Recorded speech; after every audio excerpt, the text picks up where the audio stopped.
Hello, welcome to Board Game Bonkers. I'm Jay Sears, and today we're going to take a look at 10 games that are better than Trivial Pursuit.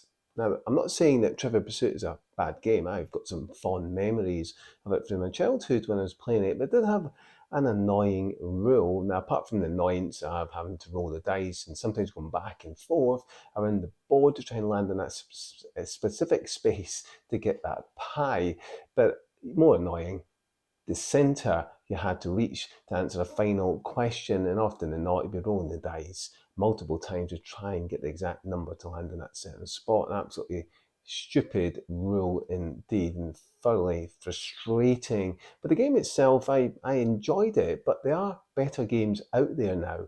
So this is 10 games that are better than Trivial Pursuit. So let's start with my number 10, and that is Linky. So in Linky, now each card will consist of 4 questions. So you have these cards, you'll draw a card, and then the other players will ask you one of those, of each of those 4 questions. I didn't quite say that right, did I? So there's one link connecting the answers. So for example, if the answers were John, Paul, George, and Ringo, the link would be the Beatles. So whoever guesses the link wins the card, and each card has a letter. So what you're trying to do is build out Linky. And so to recap, simply draw a card, you'll read out the 4 questions. The opponents will try and guess the 4 answers to find out the link between those 4 answers. And what I like about this game is sometimes you don't need to answer each of those 4 questions. Sometimes you'll only get an answer for 2 of them, but you still work out the link to give you the main answer that you need to get the card. I really like this game. Super fun. I'm not rolling any dice or anything. Now, sure, like Trivial Pursuit, the cards can feel dated over time, but regardless, I really enjoy this game. I definitely recommend checking it out. So my next pick is number 9, and that is Timeline. So in Timeline, it's a very simple game, and it's not much of a quiz game, but this is more of trying to line cards up in the timeline. So what you'll be doing is trying to slot in your own event card that you've got, and to try and depict a kind of famous historical event that's taking place, and other players will be doing the same and trying to work out the order, and then you'll flip those cards over that will tell you the time that event happened.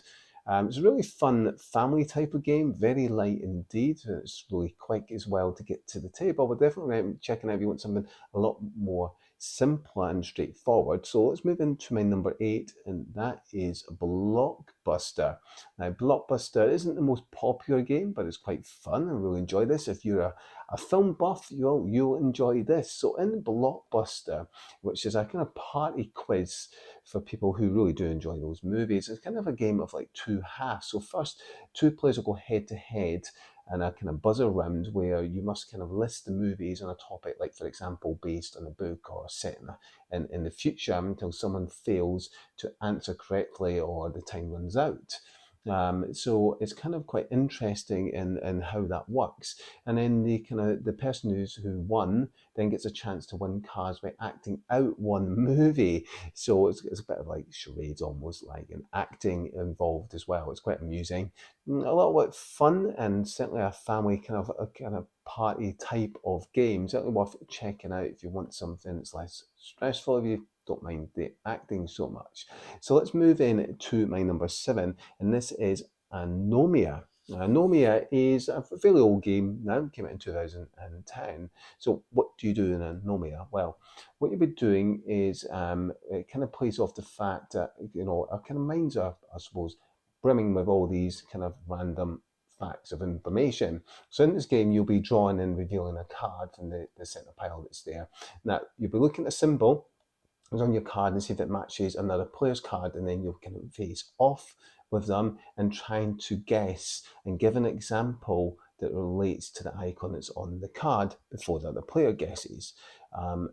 It sounds simple, but it's a little bit tough and stressful when you're actually playing it. But it can be a bundle of fun and really simple to figure out and play. It just sometimes you'll be thinking, oh no, I need to think of something and sometimes the other player get it before you, but super fun, definitely worth checking out. Let's move in to my number 6, and this is the game of Wolf. Now, this is a game that not many people know about. So in this game, what you're doing on your turn, you'll first view the topic for that particular round, and then you'll decide based on which of the players you think will be best as your asset on a pack member to join you in answering those questions. You're kind of picking the best people you think, well, I think they'll know this answer, they come and join my pack.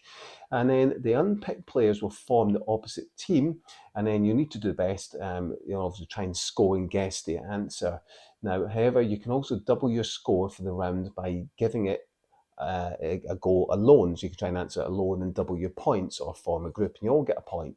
Really funny, and it's quite amusing how people pick certain players based on certain questions. It's kind of a game where if you're not particularly great at one topic but brilliant at another one, then I think this game works well for that. It's definitely worth checking out. So let's move in to my number 5 now, and that is Concept. Because there's not much of a game like Trivial Pursuit. This is a little bit different because it uses objects to try and describe something. So how does it actually work? So your goal is to kind of guess words through the association of icons by placing these pieces. And now a team of 2 players will choose a word or a phrase that the other players need to guess. And obviously you'll be acting that out by placing the pieces on the board to try and describe what it is, and the other team's got to guess. There's also a kids version on animals as well, which I don't particularly like as much as this one, but it's certainly fun. It's really interesting, some of the stuff that people come out with and the ideas of how they're trying to describe something. Yeah, great fun. Really do recommend checking Concept out. So let's move in to my number 4, and this is probably the most linked to Trivial Pursuit, Wits and Wagers. So what do you do in Wits and Wagers? Well, this is a party game of 2 halves, really. So what you're doing is the questions here are kind of outlandish in some kind of way. And the kind of interesting part is that before a correct answer is revealed, okay, players get to see each other's answers. They then have a chance to bet using the kind of poker chip styles that you've got, okay, on who they think has won. So it's quite interesting to see who they think has got the correct answer, etc., based on answers that players have given written down. It's quite fascinating, it's quite funny and quite amusing, although it can kind of tailor and favour those who are very knowledgeable in all different areas. They can kind of start to be the ones that the people always go towards, and so you always get that in these little groups. But it's quite amusing. I definitely recommend checking this out. So our number 3 moving into that is Half Truths. This is a more recent game, and this is quite an interesting one. It didn't take as much traction as some of the others, but I definitely would recommend checking this because it is really good. It's a trivia game, and what you'll be trying to do is score the most points, shock horror. Now, it's not by just getting the questions right, by actually taking risks. The greater the risk, the better score you get. So each question card has 3 correct answers and 3 wrong ones. Now, do you play it safe by making just one guess, or push your luck and try and get all 3? Obviously, you get all 3, you get more points. I really like this, how simple it is, how straightforward it is. You can kind of take it any way you want and play it. I really enjoy this. It's quite fun. It's good for the whole family to get involved in as well. So moving into my number 2, and this is a Fiona. Quite a strange name, but this is more about kind of animals. So it's a little bit different because you're placing cubes out on a board, so it has a different feel, but it's still quizzy because you have to figure out where the cubes go based on where the animals are. So what do you do in Fiona? It's certainly got an educational kind of feel to it. So each round, players will try and obviously size up one of their kind of 360 animal species, and they'll be placing cubes on the board, depicted on the world map to guess where everything is from, based on their weight to the habitat that they live in. So you're guessing, well, this weight might be this, and the habitat they're in might be this. So you're placing these cubes out. I really like this because it has a kind of not quite a board game feel, but it's got a board and it gives you that feel. And this might tailor more to board gamers. But yeah, it's definitely worth checking out. I really like this, and I like getting the family involved in this one, and it definitely has an educational benefit to it. So my number 1 then, I think, is the best pick out of all of them, is Stay Cool. So in Stay Cool, what you'll be doing is really easy and simple, is you'll be when you're an active player in the first round, what you must do is answer verbally the question asked by the person on your left. And while you write answers to the questions asked by your right-hand neighbour using a 7-letter dice to write 3 or 4-letter answers. Sound confusing? It's actually, when you play it, it makes sense, but it does get a little bit confusing because you've got people in all directions, the left and right. Obviously, you're trying to answer the question on one ear. And then in the second round, because that's the first round, then when we move into the second round, you do the same thing once again with new questions, but you must tell the player watching the sand timer to flip it before it runs out of sand, with a maximum of 2 minutes of playing time. Now, you failed to tell the player to flip the sand timer around, well, you're out, you've lost. And then in the third and final round, you must do everything described in the third round of what you've done, except the sand timer is hidden from your eyes. So you're guessing, when does the sand timer run out? When does it need flipped? You're going to kind of keep an eye on that in the second round, but obviously the third and fourth makes it much more difficult. Quite funny and hilarious in how that works, and it ramps up the difficulty through the rounds. So those are my top picks. Now, you might have in a completely different order, and that's fine, but I think all these are good, solid games worth checking out, and I think they are better than Trivial Pursuit because it doesn't rely on a random die roll to guess where you might be landing on.